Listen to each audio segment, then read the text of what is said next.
now?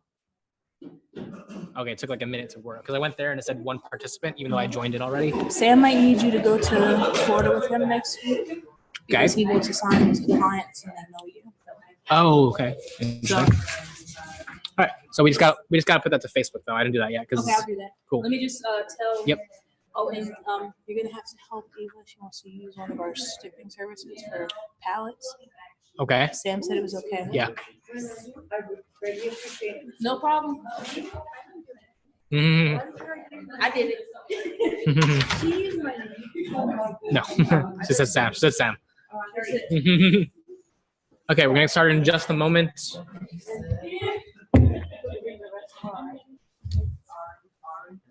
Ugh.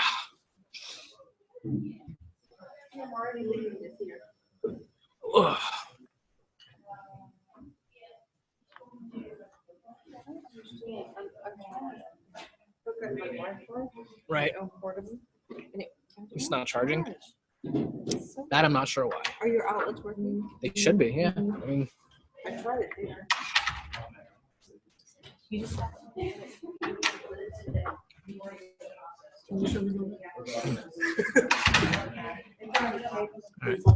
yeah, in a minute. It's not live on Facebook yet. Long-term storage. Long-term storage. It's fun stuff. Oh yeah. What's this like for Facebook? What? Facebook. What about? It's What's not. it like for? So you can pick up the audio. You can't use the third speaker system. Well, I mean, we can, but there's no reason to. It's just so we were for the computer to pick us up. These computers don't have built-in mics. This is the best candy bar. Which one is Babe Ruth? Ew. Get out of here. It's literally one of the worst. I'm gonna show you one. Show me the way. Hmm.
Okay, everybody. We are now live on Facebook and here as well. So this session is going to be talking about long-term storage, something that some of you may know what it is and some of you may not. It's very fun stuff, and by very fun stuff, I mean very annoying and dreadful, annoying stuff. For new accounts, you're probably not going to experience that, but it's good to know about it. So long-term storage is a fee that Amazon charges for products, or rather on products that have been sitting in their storage for over 6 months or over 12 months. But it only hits on February 15th and August 15th. So the quickest and easiest way to understand what that means is that if you send the product in February 16th, let's say of 2017, last year, you sent it in February 16th. The next long-term storage period is August 15th. And by the time August 15th hits, it hasn't been a full 6 months yet. So you don't get charged at all. Because if you sent it in February 14th, it's been there for 6 months. That's the shortest time that it'll be charged. It was there since January, it's 6 months storage. It was there from December, it's 6 months storage. So once February 2018 rolls around, since it hasn't been a full 365 days yet, you still get charged 6 months storage because it hasn't been a full 365 days. If you sent it in February 14th and the product is still live by February 15th of 2018, let's say the next year, then you get charged 12 months storage. And the way it works is Amazon will charge per cubic foot. So I'll show you the help page. Oops. It's 11.25 per cubic foot. That's the wrong thing. That was an advertisement I clicked on.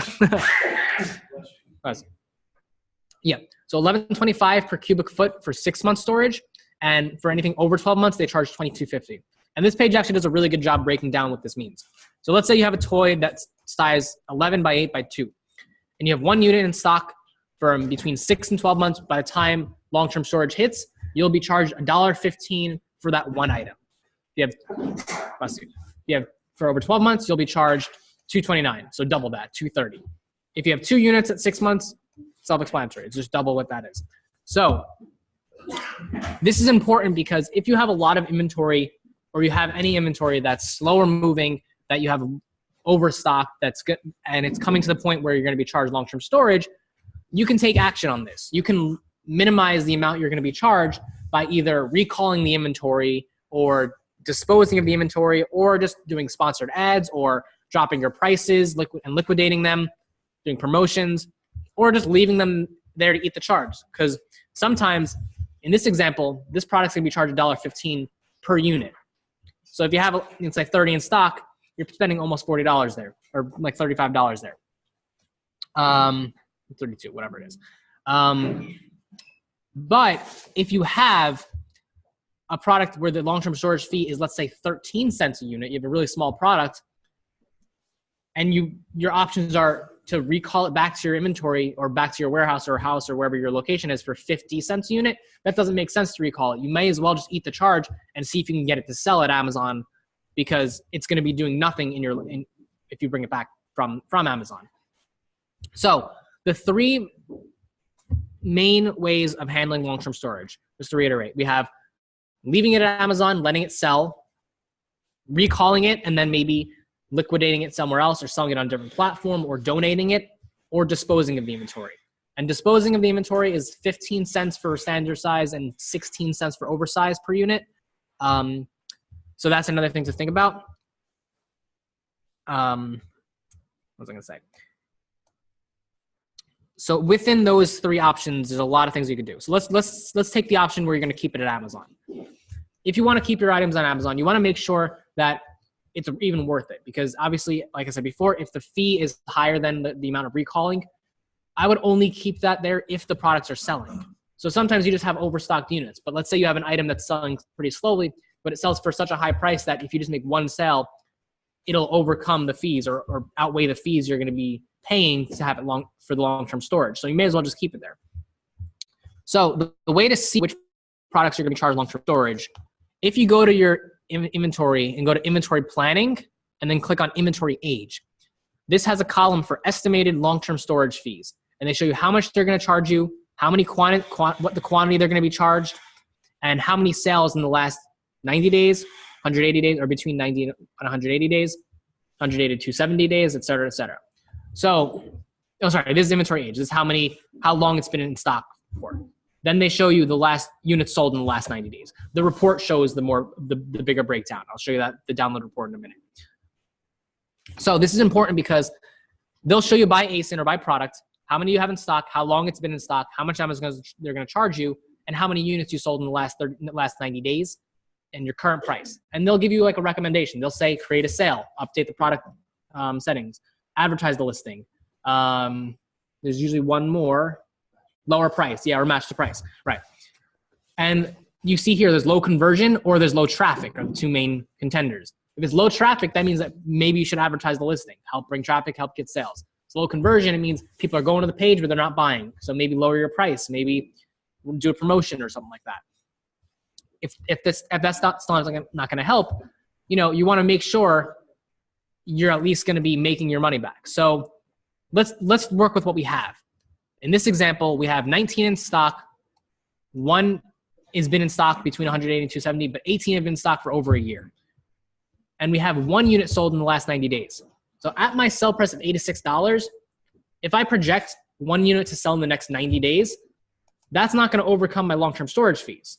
So even though it's $325 per unit here and whatever, it's probably $650 per unit here for all these ones. This is going to be double the amount. that's not going to compensate for it. So what I can do is I could probably recall a certain amount, leave 1 or 2 in stock, drop this fee down drastically, and eat these charges just so we have something in stock, and then maybe replenish it. So there's a lot of things you can kind of play around with and figure out what's the best way to handle it. So each product, unfortunately, is going to be its own scenario if you're going to be handling it like this. Now, yeah. So I would probably lower the amount anyway because it says low conversion. But in this example, I'm going to be paying $120 come February 15th, and only 1 unit sold in the last 90 days. So that's a very small amount. So in order to bring traffic to this, I'd either lower the price or do ads or do both. And even if it sells at $86, after fees, I'm probably coming back with like $65 or $67, not including my cost of goods. So if I'm only getting $67, but I'm paying $120, I'm losing about $60 right there just by keeping these products at Amazon. So I might as well at least try to keep the amount in stock equal to the amount that's sold, or at least roughly that, because the harder part about this long-term storage period is that the last 90 days is including Christmas time. So a lot of your numbers may be inflated. So you may see a certain number of sales, but that won't be exactly the same amount that you can project. So I would probably do a small percentage of that, or even just say, well, these might not even sell at all. Maybe they only sold because of the fourth quarter, because of Christmas time. So you can scroll through this list and look at your products that are going to be charged and take it one at a time and take action on one at a time. And for items that are maybe going to be, if you look at it to see, you can figure out how much they're going to be charged per unit by just dividing the total amount by the quantity. And if you see that it's going to be over 50 cents and they're not selling at all, maybe your best option is to recall it and then donate it or liquidate it or send it to an auction house or something like that. Like we have Forest Secure has a, Auction Go or Go Auction or something. I forgot the name of this service. We used them last year. Go Gambit, yeah.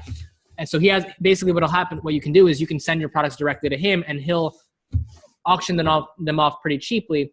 And anytime anything sells at the end of the month, he'll send you a check of the total amount that things sold for. So you at least make some capital back. It won't be the same amount, obviously. I think most of these auction places and liquidation places, there's another one called AMZ Expiry. They give you between 8 to 12% of the average selling price. So you have to really consider you're making so much less, but you're at least getting some money back that you would be. And you want to make sure that number is at least more than what you'd be paying in long-term storage. If it's less than the long-term storage fee, you may as well just eat it up because you're not going to make back the capital. So, yes. So once you do that, you lower the amount and it still doesn't sell? No. But does that reset the clock? No. Nope. It's based on the inventory age. So these products have been here for this much time. They're going to be charged on February 15th this amount. So all you can do is lower the quantity or try to increase sales by doing so. So that way this number goes down if things sell. But if they don't sell, if you're coming closer to February 15th, it still hasn't sold, you did all you can, you spent money on ads, you lowered your price. Your last resort is, do I eat the charge, destroy the items for 15 cents per unit, or recall them and send them to an auction house, or recall them and donate them, or recall them, sell them to people whatever you want to do. So is February 15th the day that you can start requesting? That do it before, because that's the day they hit charge. You want to have the stuff in reserved, ready to ship out from Amazon, so they don't get it charged. So I would say do it 2 days before. Cutting it close is 1 day, but 2 days before to be safe. And just to be clear, anything that's sent in August 16th. You should be clean. I mean, this report will tell you what products are being charged, but as like a safe, as you're planning to send products in, if you're near August or near February, just plan to send it in after that date. My thing is I send in starts in already. September, because there's a month before, you're probably good too, because you just wanted to get stuff for Q4. So that's fine. But if you were sending stuff in, let's say, you're the second week of August, you may as well just wait the extra few days just so you bypass that period if the products don't sell through Q4 and then will be potentially charged in February. Based on that, if you look at the fourth product down, the Fruit of the Loom, Yes. inventory age says 91 to 180, but they're saying they're going to get charged $58. So let's take a look at that. So these are being charged 6 months storage. Why would they?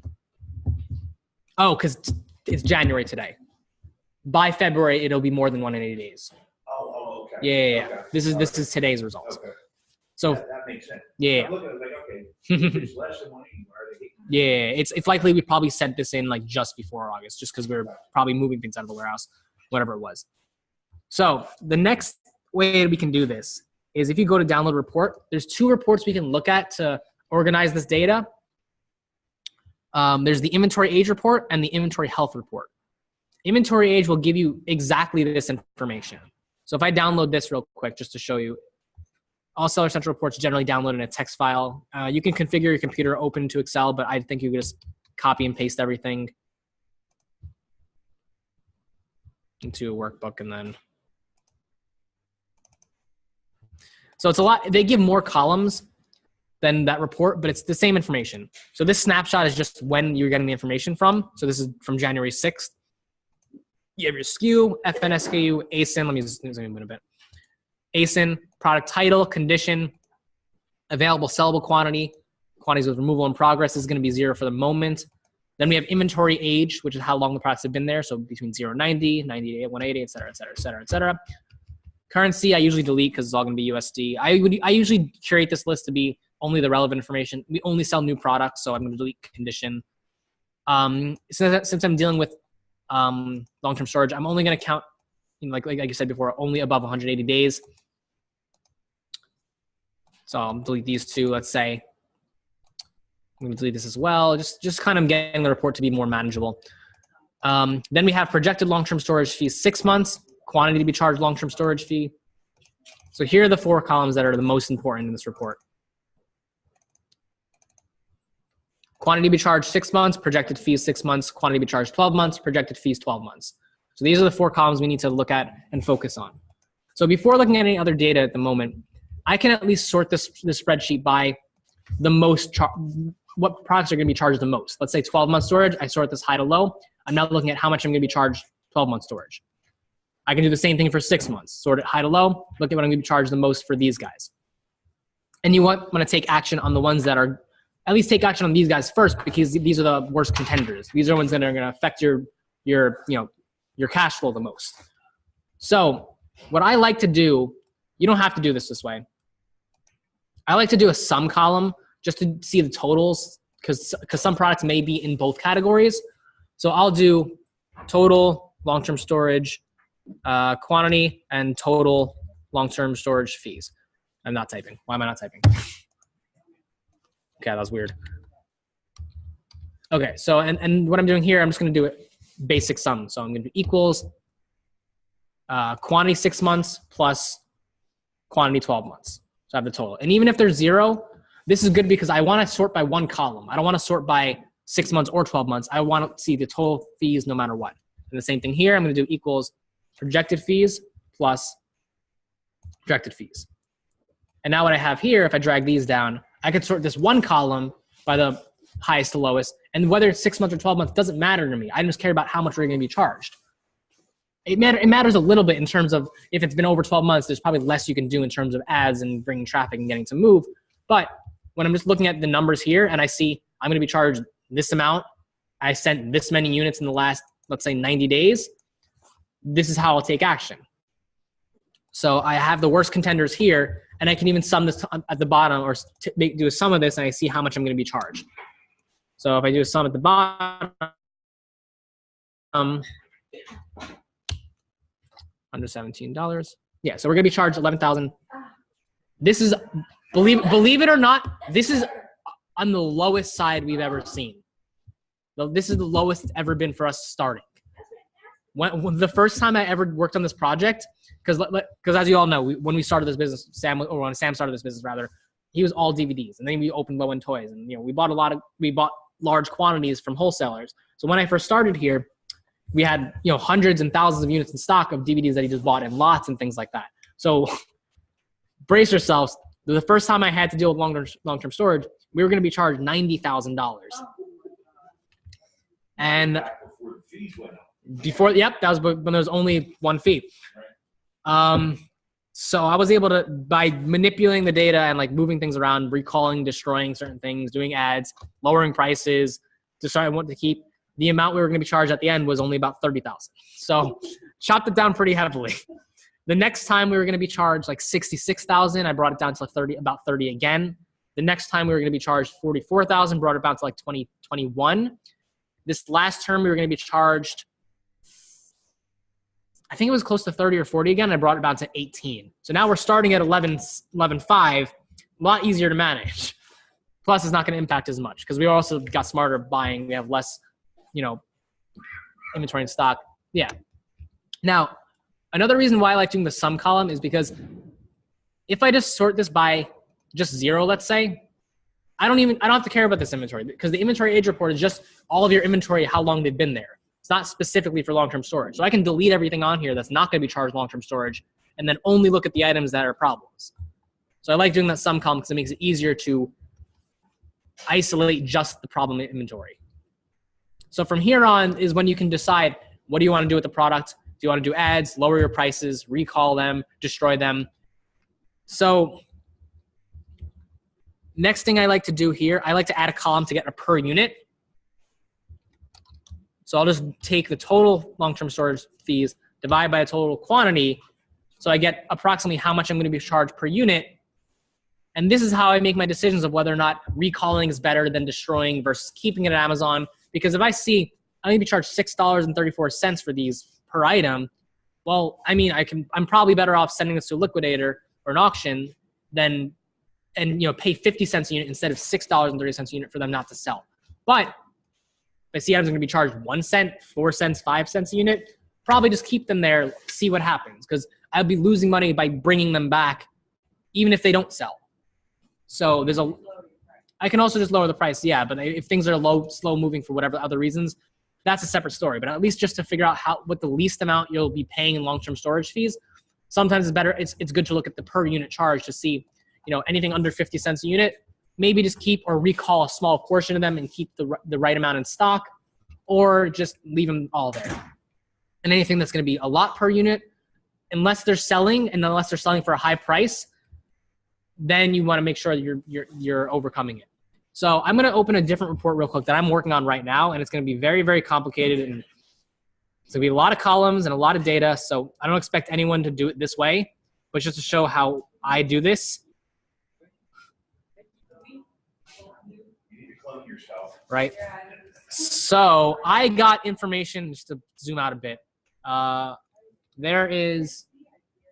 zoomed out just so I can see the total. There's 59 columns currently. And I have these color coded by where I got them from. So this report is from the inventory health report. It's my SKU, my FN SKU, ASIN title, total quantity and stock.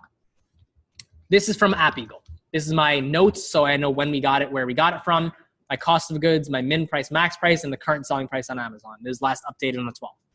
Then I have running through software like ScanPower or Price Checker 2, the category, the sales rank, the buy box price, Amazon if they're on the listing, FBA, merchant filled, number of competition, how much is in the buy box contention, what I got from actually on Price Checker 2, like I explained earlier. I have the fees, the FBA fees, so not the commission, just so I can figure out the actual ROI at the buy box. Margin after fees, which is more important than net profit here because we already paid for the item, so it doesn't matter what our net profit is. At this point, it's just what are we going to get paid from Amazon? So the margin is more important here. ROI at the current buy box. So, and I like having this because I know if things are negative and we're matching the buy box, this is stuff I've already lowered my prices on. So lowering my price even further may not even help. But if things are profitable at the buy box, I may as well just lower my price to either break even if they're going to be charged 6 months or 12 months storage. So they've been there long enough. There's no reason they should be, this high of ROI if they're not selling. And, they could have just been bad buys or whatever happened. I'm going to skip over this for the moment. This is the remaining portions of the inventory health report. So I have the inventory age, how long they've been at Amazon, sales 90 days, sales 180 days, sales last year or plus, competition. This is all from Seller Essentials Inventory Health. So I have this duplicated here. My current price, lowest competition price. Then I have the long-term storage. So I did the sum. I'm actually hiding the other columns right now for the 12-month storage and whatnot. So I have my total quantity, my total fees, and per unit. And then Amazon suggestions. This came from the inventory age report. And then snapshot. I'll talk about this after also. This is a new thing I'm working on this level. But this is when Amazon got you the data. So even if you download it like January 9th, it's saying this is the data from the 5th. So I know at least where it's at. So what is this thing here? This is the math I'm doing to project 6 months sales. So basically what I'm saying here is based on our last 6 months of sales, I'm saying if the quantity that I sold is greater than the amount I have in stock, I will say that in the next 6 months, we will sell out of our stock. Most likely. Obviously, Q4 comes into play, but I'm working off that premise. If the number is equal to or less than what we sold in 6 months, I'm going to use that number as my reference. So if we sold 20 in the last 680 days and we have 5 left in stock, we're not going to sell 20, so there's no reason to use that number in my math. I'm going to use that 5, that remaining quantity. But if we sold equal to that number, I'm going to use that quantity there for my reference. So this is my projected sales quantity in the next 6 months. Not going to be accurate, but it's just a jumping off point. Projected Amazon revenue. So what I have here works out really well. Instead of doing a whole bunch of math, since I got this from ScanPower, this is my margin after the buy box price. So if I expect to sell this quantity and the prices generally aren't changing too much, I'm expecting to get Amazon to pay me this much after all fees and after everything except our cost of goods. So I'm just going to take this quantity and multiply by the margin to say in 6 months, we'll get this dollar value out of this product without taking long-term storage fees into effect. This is just what we're going to be paid from Amazon. After long-term storage fees, I'm going to take this revenue and subtract my total long-term storage fees. So we're only going to be charged $35 for this, but keeping it for 6 months, I'm probably going to get $4,000 because it's a hot moving item. There's no reason to recall it because, that number is negligible for me. This just happens to be one of the better items. Now, I even added columns to say if I recall the inventory, it's going to be 50 cents per unit times the total unit that's going to be charged. So that's going to be, I'm losing $170 where I could be keeping it in stock and be having up to a maximum of $4,000 in revenue in the next 6 months. If I destroy it, that's 15 cents per unit. This next column, I only worked with this for items that were negative here. So what's good about doing this kind of math here, anytime that this number after fees is positive, it's probably worth keeping at Amazon because this is accounting for the fees. If you recall the inventory, you're not only not making any sales, you're avoiding long-term storage, fine, but you're paying to have the inventory come back. So you're paying this by recalling it, whereas you could be making this. So if this number is positive, I'm just going to say keep these at Amazon. So I can do a number filter here and do less than 0. And now I'm looking at all the items that are going to be problems. So these are items that have sold 0 units in the last 6 months or sold very small units. So this is my projected revenue based on my history of sales. And this is my projected after Amazon, after long-term storage fees. So this is where this comes into play. If I want to liquidate it, most liquidators offer between 8 to 12% of the sell price. But I also have to pay 50 cents to bring it back. So I'm doing here, okay, so I actually worked with AMZ Expert, which their website actually broke it down by category, what the average are going to be. So this one was going to be 5 cents per unit. So I'm going to say it's going to be 5%, so 0.05 times my average selling price, or times the buy box price rather, times the quantity. So that's going to be the amount we're going to get from these auctioneers when they sell, plus the amount that it's going to cost to recall it. Because this is a negative, so really it's going to be negative 50 cents times it. But I've already done the math in here, so I'm just going to add this column together. So if this number is positive, then we'd probably want to recall it. Or if this is the largest number of all of these, then that's the best contender. So here we're going to be losing 14 cents total if we decide to recall all this inventory, then liquidate it at this auction house. If we decide to destroy them all, we're paying 15 cents because it's going to be 1 unit. Here, 50 cents, or just keep it at Amazon, it's going to be charged 1 cent.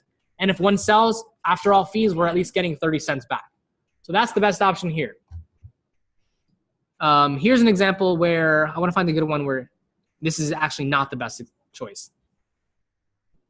It seems to me most of these are already, it is the best choice just because I'm minimizing the amount we're paying, just because we're getting some revenue back. Whereas if these didn't sell on Amazon, that doesn't matter because the auctions will, if they'll sell them in stores, they'll pay you regardless sometimes. Other times, if they don't sell it, they'll donate them. But at least you have a better chance of getting some capital back. Because at this point, if there's no history of this selling through Q4 and it's already, let's say, at a negative 30% ROI here, for example, and we sold 0 in the last 6 months, it's not going to sell on Amazon. There's nothing you can do. Doing ads, you're just going to be paying more. So in this case, you've got to take the best case scenario. So I'm working on this now. This is not finalized yet, but like, I'm just saying what's the best option of all those. So this is my most profitable, quote unquote.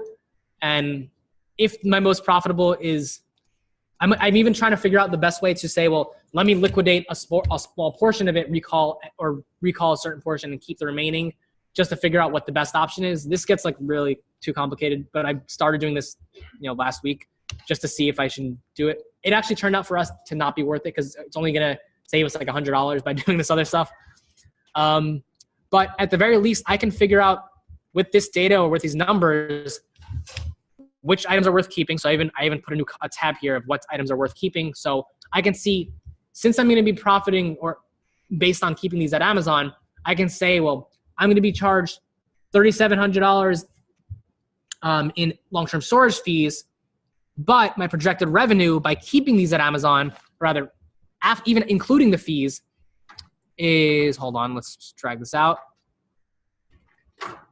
is about $40,000. So these items are greatly worth keeping. I'll eat this 10% fee because I'm going to be making, tenfold here. So there's no reason for me to recall or destroy these items because they're more profitable at Amazon, even if we're paying some small fee. So that's what I like about this. The remaining items, I can now look at the difference. So I'm going to be charged for these items. Let me just do a quick sum here. $7,300. So I've chopped it down by like about $4,000 from my initial quantity. This is more manageable. And if I take action on these, I'll chop it down even further if you decide to recall or destroy. So it's really important. You don't have to do this ridiculous spreadsheet method, but at the very least, know what your numbers are going to be and take action based on those numbers. Because if you have the opportunity to lower that cost, there's no reason you shouldn't. So you have about a month, less than a month to start working on this. So yeah. Like the report on Amazon, Seller Central, projected amounts for your replenishes. Yeah. Backwards, right? Yeah, kind of. So you're trying to figure out with all the information what's worth keeping, what's worth recalling, what's worth destroying, and what's worth, taking other kinds of action on. So When do you start looking at this? ideally January. Yeah. I started January 9th. Yeah, so starting January 9th. I have my a month before that day. Yeah, because you want to have the opportunity to see if your changes take action. Because what I do normally is I'll lower prices, I'll do promotions, I'll make my decisions of what's worth keeping, and then I'll update the report as time goes by with my newer inventory health. So what I actually did here, it's not going to show up on this report because it's local on my computer, but what I got here, let me see if I can find one column that shows it. Yeah, so I have a formula here. What I normally do is I download the inventory health report, and then for all the columns that are relevant to like quantity, long-term storage fees, I'll do a formula like a VLOOKUP to see, let me get the newer ones based on this new data. Okay. And then what'll happen is these numbers will go down as time goes by because there's less in stock because things have sold. The fees will update based on that information, which means my formulas will update as well. I may have had some sales and things that didn't sell, which means I'll probably worth keeping them because I've already made back some capital. And so everything shifts. And on top of that, there's going to be stuff that sells out. So if you have things that are 1 unit in stock that never sold out, if this shows up, let's say,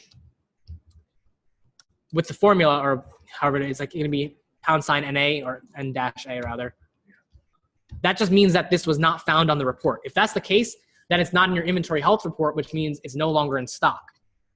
So that means it probably sold out, and you can even check your orders to make sure of that. So I update this continuously every few days or so, just with the newer information to see if anything that I made any changes I made actually affected it. And if things are relatively the same, then things will change. Why does this keep opening? Okay. Any other questions regarding this, or any questions in the Facebook group as well? Yeah.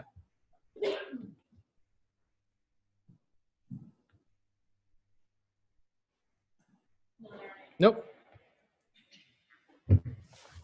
Okay, so I guess we're on to the next topic. I'll stop the screen share and we'll end this one.